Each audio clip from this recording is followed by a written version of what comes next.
I need $5 million because I want to buy bread for my sister. Our 5-year-old grandson stole the title deed to our house. He said he wanted to feed his sister because she was hungry. Even though our grandson himself was thin and hungry, he seemed determined to get a large sum of money for his sister. How did it come to this? While bewildered, I tried to protect my grandchildren and wanted to consult my husband, but I'll throw them in the slammer. my husband, face red with rage, terrified our grandson. What's going to happen now? My name is Nancy. My husband, Jason, and I retired in our 50s and were enjoying a leisurely life. Hey, Nancy, please. Our household budget is tight again this month. Seeing my daughter-in-law smiling while bowing her head only superficially, I felt weary. My son John and his wife Amy moved out of our house 3 years ago and were living with our 5-year-old grandson Harrison and our 2-year-old granddaughter Mary. Since they lived in the same town as us, Amy often came to our house, seeking financial help. They always seemed to be in need of money, making me doubt if they were really working properly. I became worried about my grandchildren and asked several times to see them, but there was always some excuse, and I couldn't meet them. Come on, Nancy, you have plenty of money to spare, don't you? You know, Amy, money doesn't just come out of nowhere. But you both do stocks and investments, don't you? That's the reason my husband and I were able to retire in our 50s. We decided to spend the rest of our lives volunteering and helping others. Please, Nancy, help us. If we can't pay this month's rent, we'll be evicted. First, establish a stable livelihood so you can live without relying on us. We were troubled by her monthly demands for money. Suddenly, Amy's face twisted in anger. Are you going to abandon your son and grandchildren when they're hungry? You miser! Heartless! You're not even human! Amy's outburst left me completely exasperated. All right, but this is the last time. Thank you so much. As soon as I gave in, Amy's mood improved. But I'm sure she'll come asking for money again next month. Hey, could you let me see my grandchildren? If you're in such financial trouble that you might get evicted, are Harrison and Mary okay? Oh, they're fine. Don't worry about my kids. No, I am worried. Can't you just let me see how they're doing? Besides, she had just admitted that they were hungry. Seeing my suspicion, Amy looked annoyed again. Could you stop meddling in other people's family affairs? We're family, aren't we? Just because you lend us money, don't get too high and mighty. Ugh, how patronizing. I was annoyed by her words, but I tried to continue negotiating. Eventually, Amy relented and said, I'll talk to my husband. Later, my son contacted me and said, We're sending our 5-year-old son over. The last time I saw my grandson, he was 2, so I was eagerly awaiting our reunion. Then, my 5-year-old grandson Harrison came to visit us. It's been a long time. Do you remember your grandma? I smiled at him as gently as I could, but he just looked around the room nervously. Amy came with Harrison, but quickly left, saying, All right, I'll leave him with you. Of course, he would be anxious being left alone in an unfamiliar house. Moreover, just as I had feared, Harrison was extremely thin, possibly not getting enough to eat. His clothes were also too big and ill-fitting. This is worrisome. What are John and Amy doing? I decided that whenever Harrison came over, I would at least serve him delicious meals.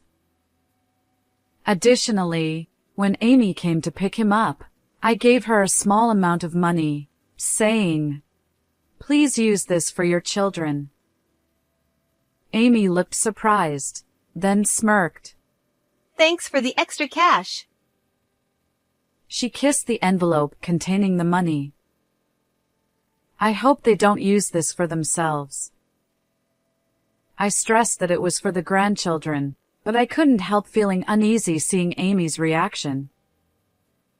And there was something else that had been bothering me. It seemed that Harrison had been exploring the house whenever I wasn't looking, often rummaging through drawers and cabinets. When I noticed and asked, "What are you doing?" he would hastily return things to their places. But as soon as I looked away again, he would go right back to the same spots.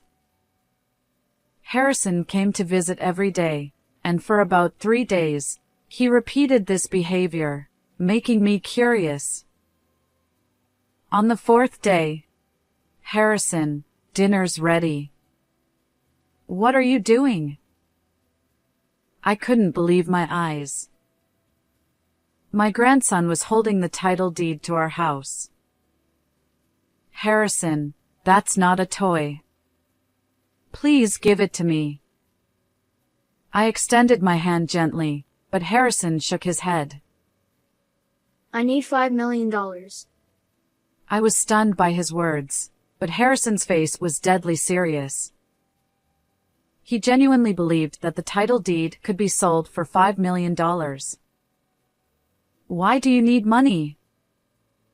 I want to buy bread for my sister Mary. I decided to listen to what he had to say.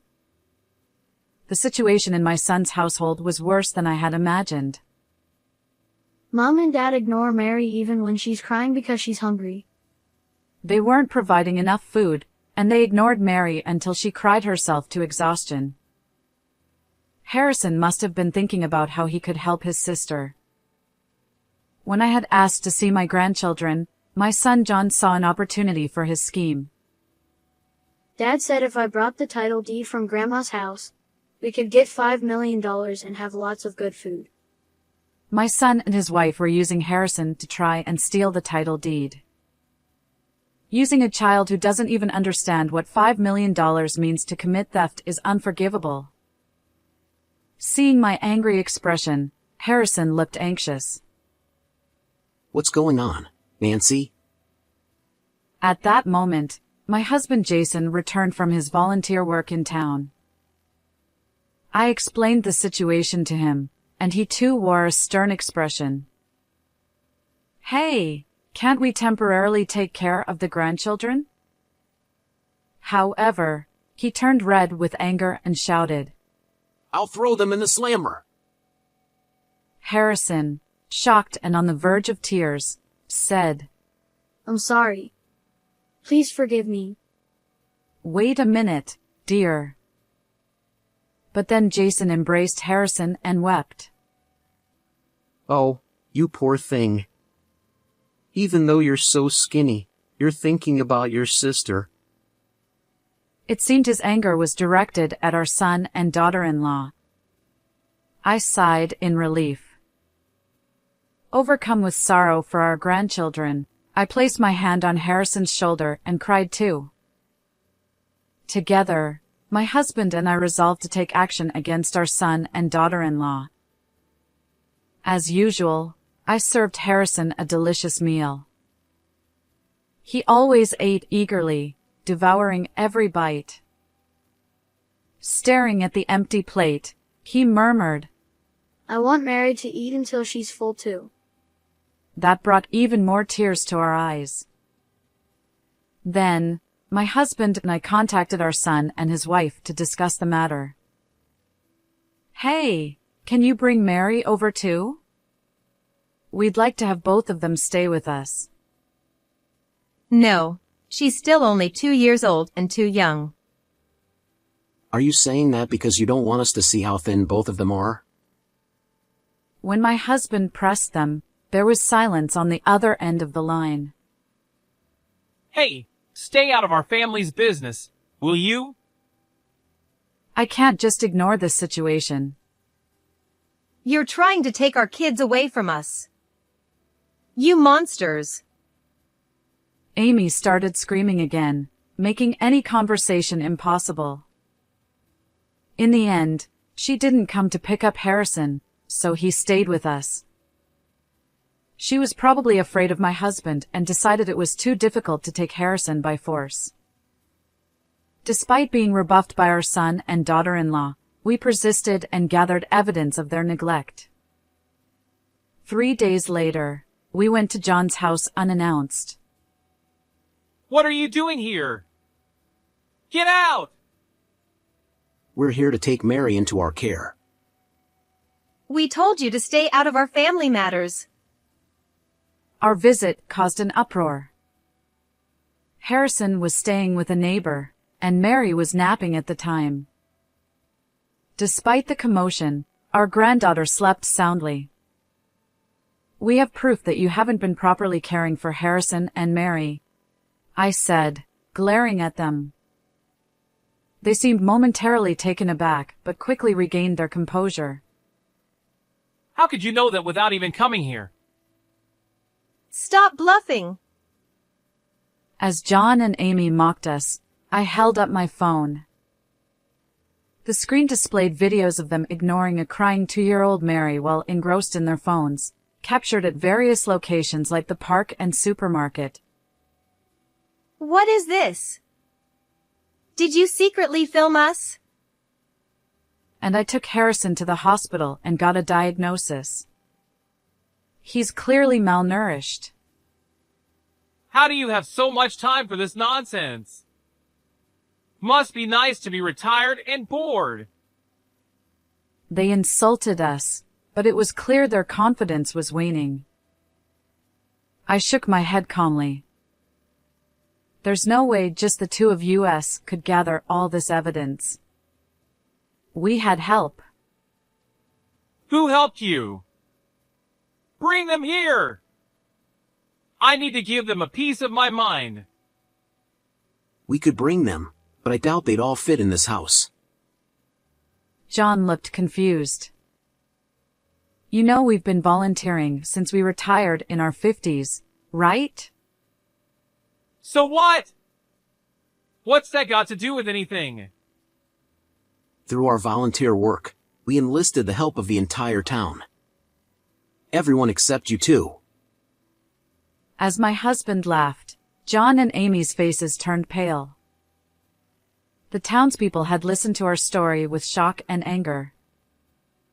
When my husband asked for their help to gather evidence against you, I continued. Everyone was more than willing to assist. And asked, didn't you feel the town watching you lately? Everyone was keeping an eye on your actions. John and Amy clutched each other's hands, trembling with fear. All right, prepare to be thrown in jail. Ah!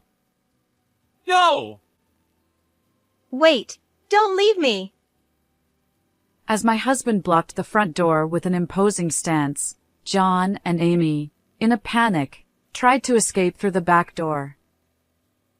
However, both let out yelps and fell to the ground, their legs giving way beneath them. Gathered there were townspeople, ready with cameras and smartphones to document everything.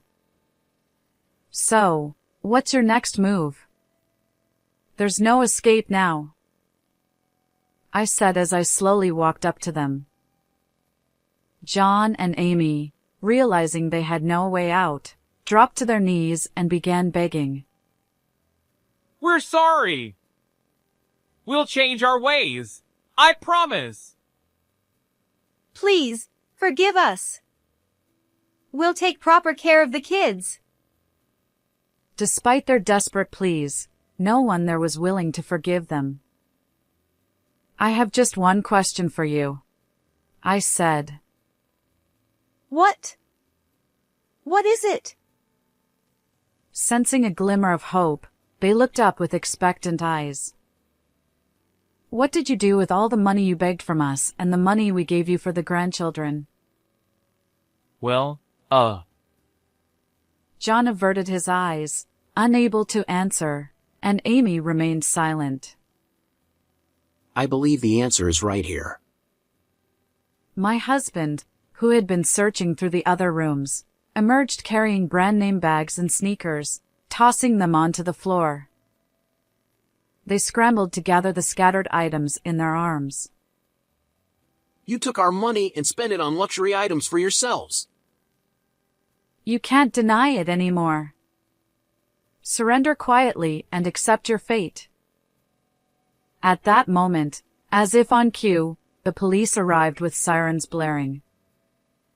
John and Amy were forcibly shoved into the police car, crying and screaming, as they were taken away. Afterward, our son and daughter-in-law were arrested and faced severe charges for their actions. We cut ties with them and initiated a lawsuit demanding the repayment of all the money we had lent them.